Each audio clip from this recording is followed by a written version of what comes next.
हरे कृष्णा, राधे राधे। आज हम श्रवण करेंगे 28वां अध्याय। तो चलिए शुरू करते हैं। धर्मदत्त ने पूछा कि हे देवराज, जय और विजय ने अपने पूर्व जन्म में कौन सा पुण्य किया था जिससे भगवान विष्णु का रूप धारण करके वह उनके द्वारपाल हुए। तो प्राचीन काल में देवहूति से कर्दम ऋषि द्वारा केवल देखने मात्र से ही 2 सुंदर बालक उत्पन्न हुए। उनमें से बड़े का नाम जय और छोटे का नाम अजय था। बाद में देवहूति के गर्भ से कपिल देव जी हुए। जय और अजय दोनों ही विष्णु भगवान के बड़े भक्त थे।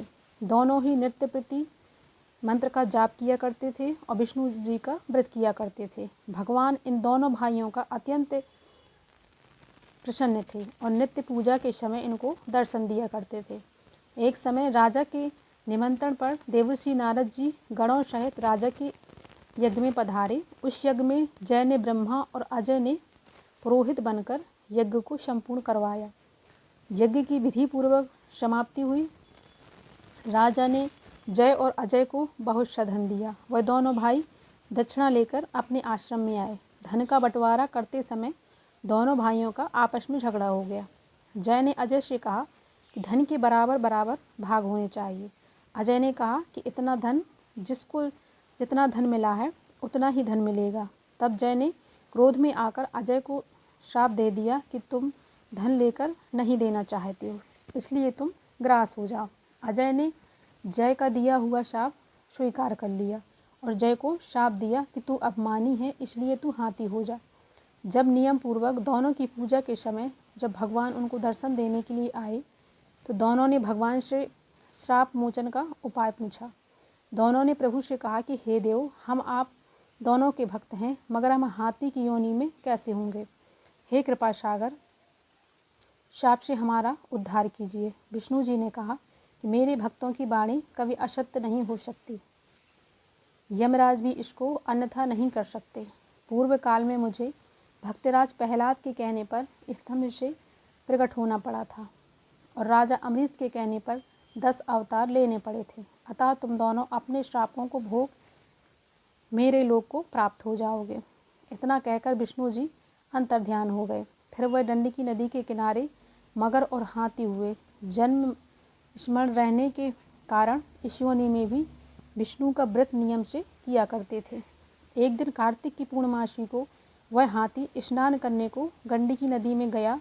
तब पिछले जन्म का श्राप स्मरण करके मगर ने हाथी को पकड़ लिया, तो हाथी ने भी विष्णु जी का स्मरण किया।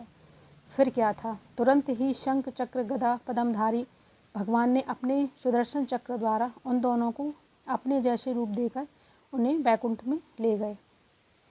उसी दिन से उसी स्थान का नाम हरि क्षेत्र प्रसिद्ध है। चक्र के आघात से वहाँ के पत्थरों में भी निशान बने हुए हैं। वह दोनों जय और अजय के नाम से आज तक संसार में प्रसिद्ध हैं। हे प्रिय, आपने विष्णु जी के द्वारपालों के संबंध में जो प्रश्न किया था उसका विस्तृत उत्तर मैंने दे दिया है। इसलिए हे ध्वज, तुम भी ईर्ष्या और दोष को त्याग कर नित्य भगवान विष्णु का व्रत करो। जगत के प्रत्येक जीवन को समदृष्टि से देखो।